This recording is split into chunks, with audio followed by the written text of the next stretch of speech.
जय जय श्रीमन नारायण। 31 अक्टूबर 2024 के दीपावली के पावन पर्व की हार्दिक शुभकामना के साथ में आचार्य कृष्णकांत श्रीमुख शांडिल्य जी महाराज, जैसा कि इस बार दीपावली के पर्व को लेकर के भ्रम की स्थितियां उत्पन्न हुई हैं, उसका कारण है क्योंकि अमावस्या 2 दिन रह रही है। 31 को भी सायंकालीन वेला से अमावस्या तिथि प्रारंभ हो रही है और 1 को शाम तक रह रही है, इसलिए लोगों में बड़ा भ्रम है। लेकिन आप बिल्कुल भ्रमित ना हो। 31 अक्टूबर 2024 को ही दीपावली का यह पावन पर्व मनाना इसलिए उचित है क्योंकि सायंकालीन वेला से अमावस्या तिथि प्रारंभ हो रही है और पूरी रात रह रही है। माता लक्ष्मी गणेश जी पूजा का जो विधान है वो निशीथ काल में है। शास्त्रों की ऐसी मान्यता है कि अर्धरात्रि में माँ लक्ष्मी भ्रमण के लिए निकलती हैं और जो अपने दरवाजे पर सुंदर रंगोली सजाया रहता है और दीपक जलाया रहता है, माता लक्ष्मी की पूजा किए रहता है, माँ लक्ष्मी उनके घर में प्रवेश करती है। तो रात्रिकालीन वेला में पूजा का मुहूर्त भी मिल रहा है और 1 नवंबर को लेकर के जो चर्चा है, तो 1 नवंबर को निशीथ काल में रात्रि में अमावस्या तिथि नहीं है, इसलिए दीपावली 1 को मनाना उचित भी नहीं है। तमाम निर्णय मत के अनुसार इस बार विद्वान लोग आपस में ही नाना प्रकार के तर्क वितर्क कर रहे हैं, लेकिन हम लोग काशी क्षेत्र के हैं तो काशी के पंचांगकारों के द्वारा अच्छे ज्योतिषाचार्यों के द्वारा यह निर्णय दिया जा रहा है कि 31 अक्टूबर 2024 को ही दीपावली का यह पावन पर्व मनाना सर्वथा उचित है। तो 31 अक्टूबर 2024 को सायंकालीन 6:11 से 8:07 तक स्थिर लग्न में करें भगवान गणेश, माता लक्ष्मी, नारायण, कुबेर और माता सरस्वती की पूजा। और रात्रि में 12:40 से 2:55 तक निशीथ काल में हम पूजन कर सकते हैं। और पूजा आपको कैसे करनी है, जिस स्थान पर आपको पूजा करना है गाय के गोबर से लेपन किया जाए और सुंदर चौकी पर लाल वस्त्र को बिछाया जाए। सबसे पहले लक्ष्मी नारायण की स्थापना की जाए, बगल में भगवान गणेश जी की भी स्थापना की जाए, फिर उसके बगल में कुबेर और माता सरस्वती की स्थापना की जाए। प्रायः लोग ये मानते हैं कि आज के दिन केवल लक्ष्मी और गणेश जी की पूजा होती है, तो यह भी बात सत्य है।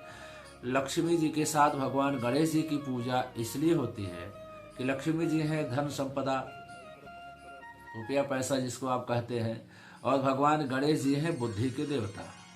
तो लक्ष्मी जी के साथ हम भगवान गणेश जी की पूजा इसलिए करते हैं क्योंकि लक्ष्मी जी अगर आ गई और हमारे पास बुद्धि नहीं है तो हमको लक्ष्मी जी को कहाँ उपयोग कराना है हम ये भूल जाते हैं। इसलिए लक्ष्मी जी के साथ गणेश जी की पूजा होती है। लेकिन ये भी ध्यान रखना, लक्ष्मी अगर नारायण के साथ पूजित होती है तो वो अस्थाई रहती है।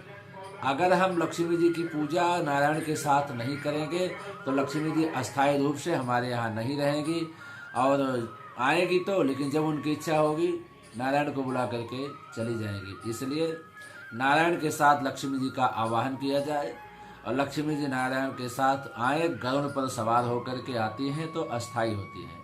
और लक्ष्मी जी को अगर आप अकेले बुलाओगे तो आ जाएंगी उल्लू पे सवार होकर के, और लक्ष्मी तो आपके पास खूब रहेंगी लेकिन आपकी बुद्धि पर उल्लू सवार हो जाएगा, कब कहाँ व्यय करोगे कुछ पता नहीं चलेगा। इसलिए माता लक्ष्मी का आवाहन श्री हरि नारायण के साथ किया जाए, जिससे लक्ष्मी जी गरुड़ पर सवार होकर के आएँ और हमारे आपके जीवन में अस्थायी रूप से रहें।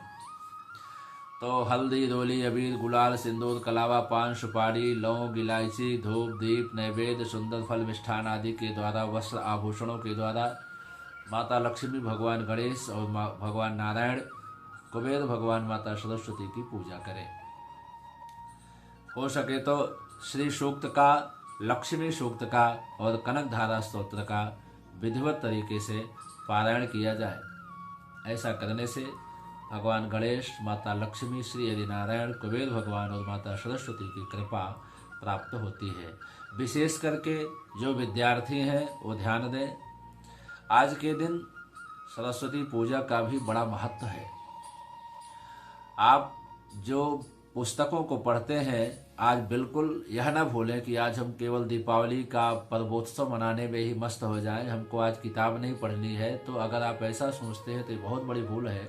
आप जितनी किताबें हैं जो आप पढ़ते हो, सारी किताबों को आप पढ़िए या दोहराइए, एक एक लाइन ही पढ़िए, थोड़ा थोड़ा ही पढ़िए, लेकिन आप अपनी पाठ्य पुस्तक को पढ़िए, जुड़िए उससे। और जो श्रेष्ठ लोग हैं, आज ध्यान दें अपने बच्चों को दीपावली पूजन पर्व आदि उत्सव मनाने के बाद अपने बच्चों को आप जरूर यह कहें कि सरस्वती की भी उपासना करें, ऐंग शब्द का उच्चारण करें। ऐंग शब्द का उच्चारण करने से माता सरस्वती की कृपा विद्यार्थियों पर प्राप्त होती है और ह्रीं शब्द का उच्चारण करने से माता लक्ष्मी प्रसन्न होती है। ह्रीं लक्ष्मी जी का बीज मंत्र है, ऐं माता सरस्वती का बीज मंत्र है। इस मंत्र का आप जब भी कर सकते हैं। तो इस तरीके से दीपावली के इस पावन पर्व का उत्सव आप सभी खूब धूमधाम से अपने घरों में मनाएं। दीपावली की हार्दिक शुभकामना आप सभी को। आपके जीवन में हमेशा खुशहाली रहे। भगवान श्री हरि नारायण लक्ष्मी जी के साथ आपके घर में विराजमान हो। गणेश जी की कृपा बनी रहे, बुद्धि शुद्ध रहे।